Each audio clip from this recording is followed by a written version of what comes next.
ఉషోదయం ప్రేమించు కాపరి ఉషా కిరణాలు ఉదయకాలపు వాక్య ధ్యానమునకు మిమ్మల్ని ఆహ్వానిస్తున్నాం. ప్రార్థన.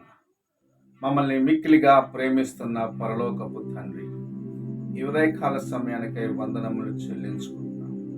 ఈ ఉదయకాలమున నాతోనూ మాతో నీ వాక్యము ద్వారాగా మాట్లాడమని, ఈ కార్యక్రమమును వీక్షిస్తున్న ప్రతి ఒక్కరిని మీ హస్తములకు అప్పగిస్తూ నీ దీవెనలతో నింపి నడిపించమని యేసు పరిశుద్ధ నామమున అడిగి వేడుకుంటున్నాను పరమ తండ్రి, ఆమేన్.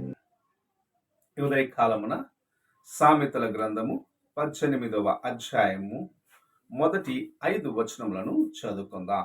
వేరుండు గోరువాడు స్వేచ్ఛానుసారముగా నడుచువాడు, అట్టివాడు లెస్సైన జ్ఞానమునకు విరోధి. బుద్ధిహీనుడు వివేచనయందు సంతోషింపక తన అభిప్రాయములను బయలుపరచుటయందు సంతోషించును. భక్తిహీనుడు రాగానే తిరస్కారము వచ్చును, అవమానము రాగానే నింద వచ్చును. మనుషుని నోటి మాటలు లోతు నీటి వంటివి, అవి నది ప్రవాహము వంటివి, జ్ఞానపు ఊట వంటివి. తీర్పు తీర్చుటలో భక్తిహీనుల ఎడల పక్షపాతము చూపుటయు, నీతిమంతులకు న్యాయము తప్పించుటయు క్రమము కాదు. మనము చదివిన వాక్య భాగంలో సామెతల గ్రంథకర్త అయిన సొలొమోను మహారాజు చాలా మంచిగా 3 కార్యములు చెప్పటం చూడగలం. మొదటిగా మూర్ఖుని యొక్క స్వభావం ఏంటి, బుద్ధిహీనుని యొక్క స్వభావం ఏంటి అని చాలా తేటగా చెప్పటం చూడగలం. అది ఏంటంటే, అతడు ఇతరుల యొక్క మాటలకు లోబడడు, ఇతరుల యొక్క మాటలు అంగీకరించుకునే దానికి సిద్ధపడడు. అతని యొక్క ఆలోచన నెరవేర్చేదే అతని యొక్క ప్రధాన కర్తవ్యం అనుకుంటాడన్న కార్యమును బయలుపరచడం చూడగలము. అతని యొక్క తలంపులు కేవలము చెడ్డవిగాను, అతని యొక్క ఆలోచనలు కేవలము నాశనం వైపు తీసుకువెళ్తాయి.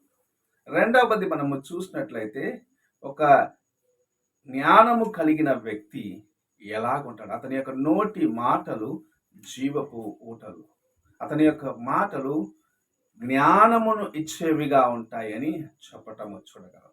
అది మాత్రమే కాదు, మూడవదిగా ఎవరికి పక్షపాతము చూపించరాదు అని చెప్పటం చూడగలం. అనగా బుద్ధిహీనునికి పక్షపాతము మనము చూపించినట్లయితే నీతిమంతుని మనము నిర్లక్ష్యపరిచినట్లే అన్న కార్యమును చాలా తేటగా చెప్పటము చూడగలం.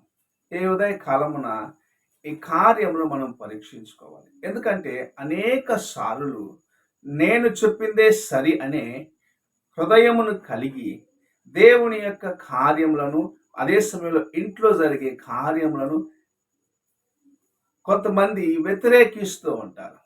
నేను సరిగా ఉన్నాను అనుకుంటారు. వారు తమ యొక్క జ్ఞానము సరి అయినది అనుకుంటున్నారు.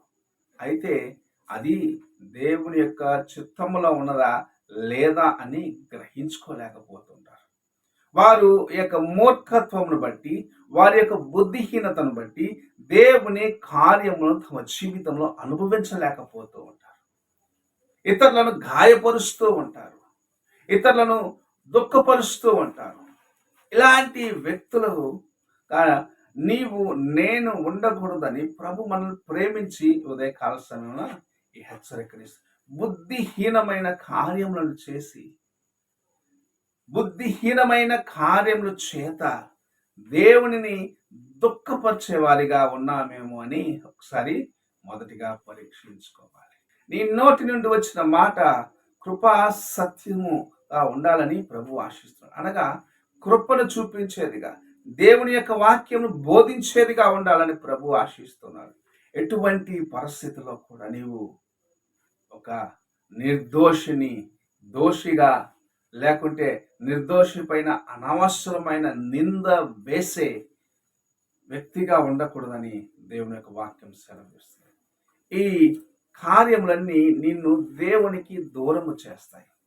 నీవు ఒక వ్యక్తిని అన్యాయముగా నిందించినట్లయితే, ఒక వ్యక్తి పైన నీవు అనవసరముగా నింద వేసినట్లయితే నీవు పాపము చేసిన వాడి.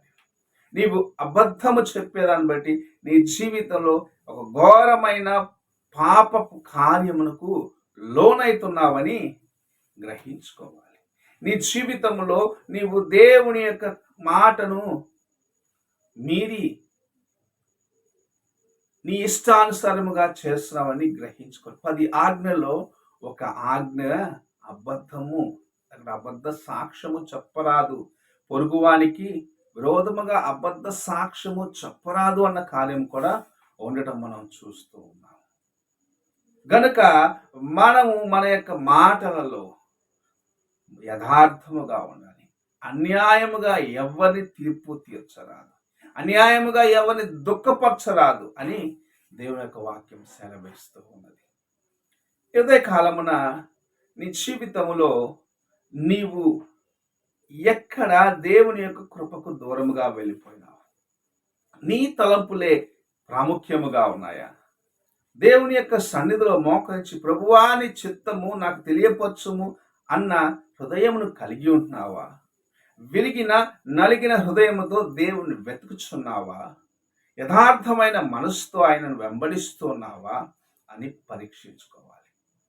అనేక సార్లు ఈ కార్యములు చేయక దేవుని సన్నిధికి వెళ్ళి నీ యొక్క హృదయమును నీవు పరీక్షించుకున్న దాన్ని బట్టి నీవు చెప్పేదే సరి అనుకుంటూ అనేకులను గాయపరుస్తూ అనేకుల యొక్క జీవితంలో వేదనగా నీవు మిగులుతూ ఉన్నావేమో అని ఒక్కసారి నీవు పరీక్షించుకో.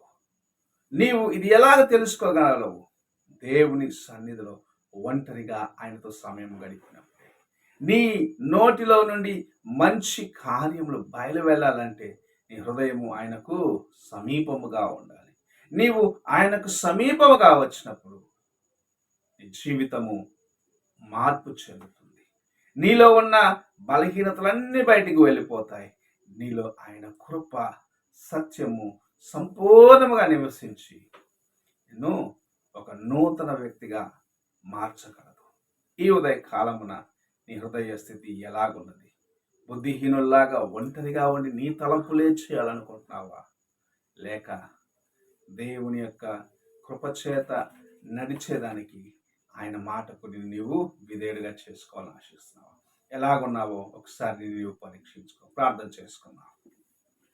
మమ్మల్ని మిక్కిలిగా ప్రేమిస్తున్న పరలోకపు తండ్రి, ఈ ఉదయ కాలమున మీరు ఇచ్చిన హెచ్చరికల కొరకు వందనాలు.